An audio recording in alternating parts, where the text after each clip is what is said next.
During the morning rush hour, the train station was packed with people.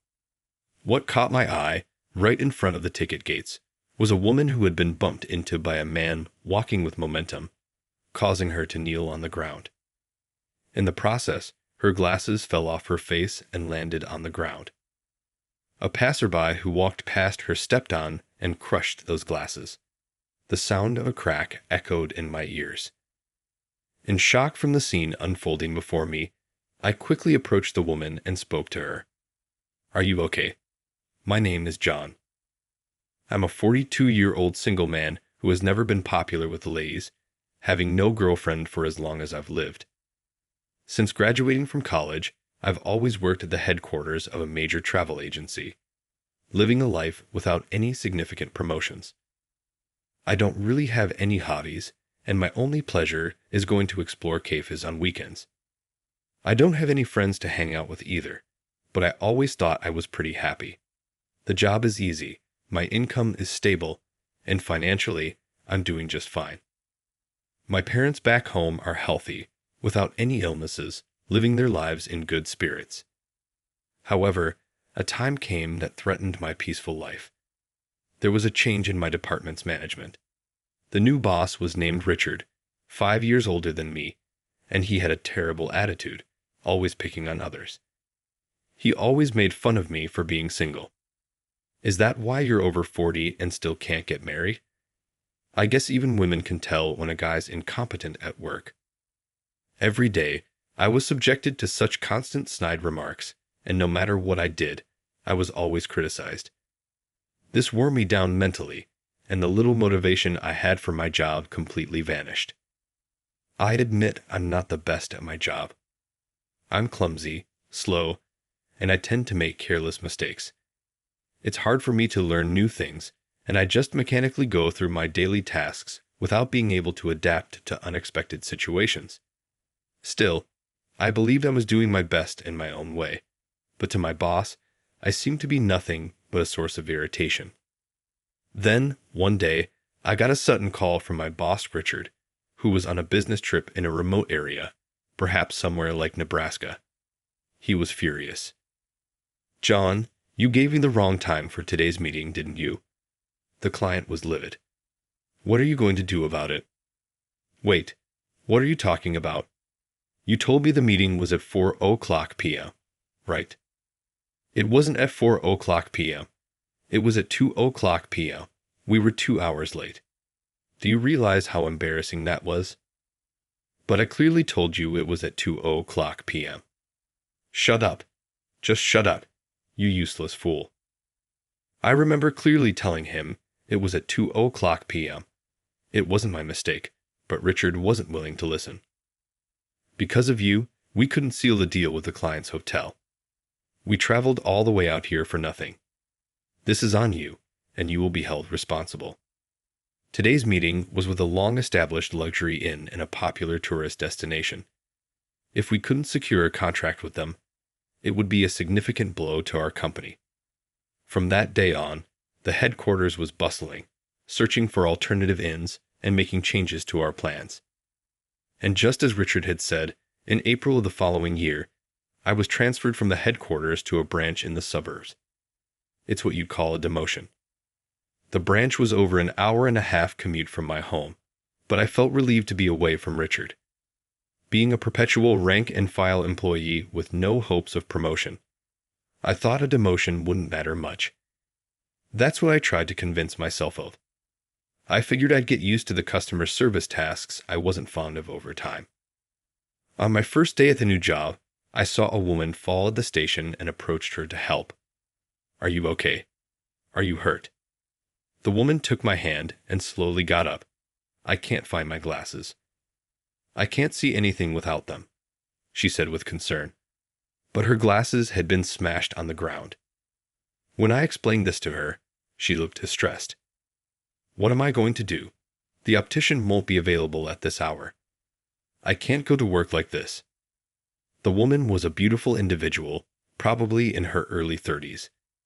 "Do you have a spare pair of glasses at home?" I asked, and she nodded. "Yes, I have an old pair I used to wear." "In that case, Let your workplace know you'll be late and head back home. I'll guide you to the taxi stand." "Really? Thank you so much for your kindness." She bowed deeply in gratitude. Afterward, I let her hold onto my arm and led her to the taxi stand in front of the station. She thanked me repeatedly, got into a taxi, and left. Darn it, I need to get to the office quickly today. ***, my first day at the new branch ***. I've been transferred to helping a woman with broken glasses at the station, and then being late was totally unexpected. I hardly arrived at my workplace and checked the time, luckily making it right before the start time. I quietly peeked inside and approached the oldest-looking guy in the room, though he only seemed to be in his mid-30s. He looked younger than me. "Hello, I'm John, transferred here from the headquarters." "Oh, you're John. I've heard about you. I'm Mike, the assistant manager. The branch manager will be a bit late today," Mike said, beginning to give me instructions. "John, this is your desk. First, please familiarize yourself with all the brochures we have on display at the front." "Understood," I replied. I followed his instructions, picking up each travel brochure from the front and began reviewing them at my desk. About an hour later, a woman entered the office. "Good morning," Emily greeted her. "Morning. Sorry I'm late," she responded. I looked up from my desk to see her face. "Oh," I couldn't help but exclaim. Turns out the woman referred to as the manager was the same woman I helped at the station this morning, the one who broke her glasses. However, she didn't seem to recognize me. It made sense. She couldn't see my face back then without her glasses. "Have we met somewhere before?" she asked with a puzzled look after I unintentionally raised my voice. "Ah, no. I mistook you for someone else." I blurted out the response without thinking. "I see. I'm the branch manager, Emily." "Nice to meet you," she said with a smile, her brown-framed glasses suiting her perfectly. And so my first day at the branch began. That evening, the staff threw a welcome party for me. We gathered around a table at a local bar near the office, toasted, and engaged in various conversations. Emily sat next to me. Honestly, having a boss who's probably a decade younger and a woman at that seemed a bit awkward. But once I got to know her, I found that Emily was a very polite woman who showed proper respect for her elders, even to a subordinate like me. At the same time, she didn't hold back when she needed to say something as a superior, making it easy to work with her. "You work at a slow pace, but you are very meticulous, aren't you? With your calm and gentle way of speaking, I bet the customers like you," Emily complimented me. Even when I made small mistakes, she said, "Everyone makes mistakes. As long as you take responsibility and handle it properly, it's all good." She would encourage me, and I grew quite fond of her. She's a stark contrast to my former boss. She's a good person. Not just the manager, but all the staff were kind and cheerful, creating a warm and friendly work environment. Thanks to Emily, I gradually gained confidence, got used to the customer service tasks, and began to enjoy my work, seeing the satisfied faces of the customers I attended to, which gave me a pleasant sense of accomplishment. However, one day after work, I decided to grab a drink and a bite to eat. I stopped by a local tavern near the office by myself. Isn't that Emily and the assistant manager? Unaware of my presence, they were engaged in a conversation. If things keep going this way, our branch is headed for closure. We only have a month left until the headquarters deadline. Catching up now seems tough. Closure? What's going on here? I couldn't help but eavesdrop on their conversation. Emily, noticing me, seemed taken aback. "John, did you hear our conversation?" "Emily, what do you mean by closure? What's going to happen to our branch, to all of us?" "Well, now that you've heard, it's only fair to fill you in," she sighed. I was invited to join their table. The truth is our branch has the lowest sales in the entire country. The headquarters told us that if we don't move up to at least the top 20 by the end of next month, they'll close our branch. Top 20. That's a tall order. Our company has over 50 branches nationwide. Jumping from the very bottom to more than halfway up the rankings seems almost impossible. With these thoughts, I looked at Emily's face, and she looked as if she was on the verge of tears. I love everyone at our branch so much, but if we close down, everyone will be scattered apart. I just can't bear that thought, she said, tears welling up in her eyes. Seeing her like that, I couldn't help but muster all my courage and say, "Don't worry, Emily. We still have time. Let's aim for a spot in the top 20 sales. First, we need to discuss this with everyone and pull together as a team." "You're right, John. We should definitely talk to everyone." The next day, Emily addressed the entire branch staff during the morning meeting, seeking their cooperation. "If anyone has a good idea that could increase our sales, please don't hesitate to suggest it." Upon hearing Emily's words, Mike quickly raised his hand. "Emily, how about we reconsider the layout of the store? Change the layout? Well, it might be worth a try. How about rearranging the brochures to make them more visible? What if we adjust the direction of the lighting? It feels a bit dim as it is. How about creating handwritten display signs? What about distributing flyers in front of the train station?" Ideas were pouring in from the staff. A few days later, the store was noticeably brighter and livelier. Could it be due to the flyers we've been handing out near the train station? More customers started to visit our store. If things keep going this way, our sales might see a significant boost. I've been putting in overtime every day.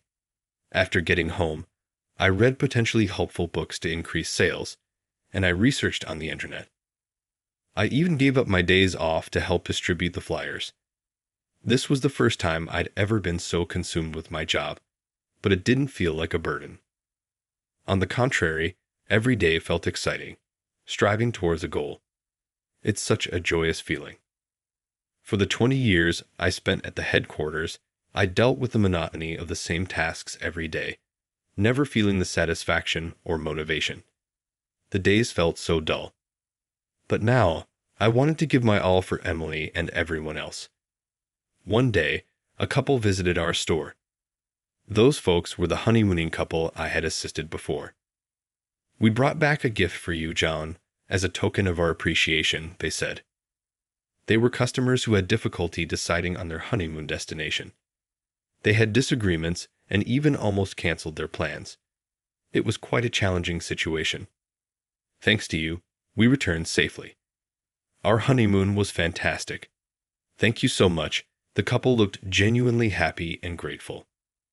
The German sweets they gifted were shared among all the staff at our branch. I'd never felt so appreciated at work before. I was so overwhelmed with joy that I felt tears welling up. I decided then and there to continue serving all our customers wholeheartedly.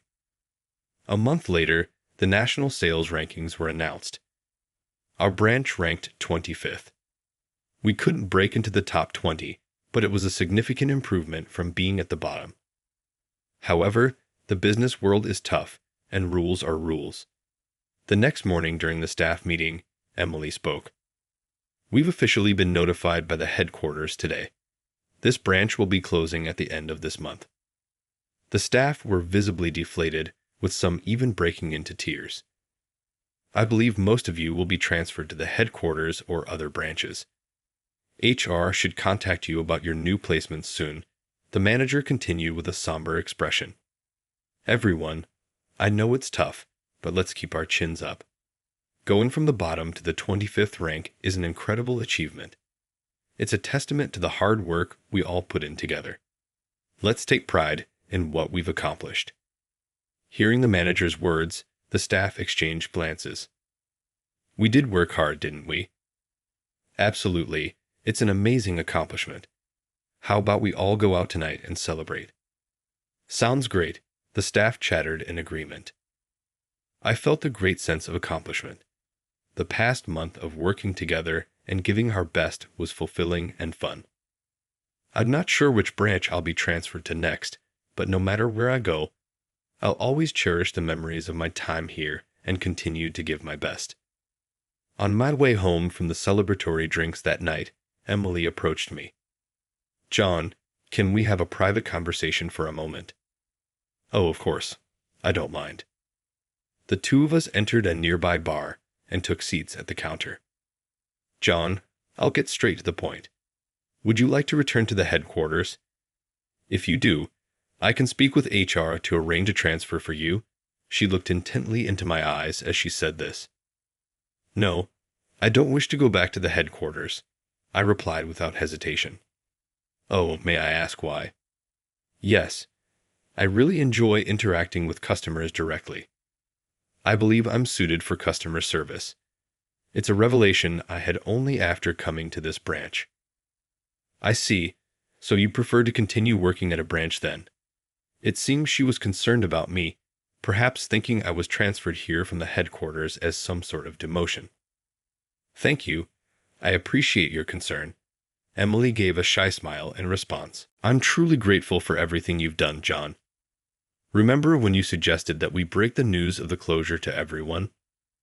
That decision fostered a sense of unity among the staff and contributed to the increase in sales.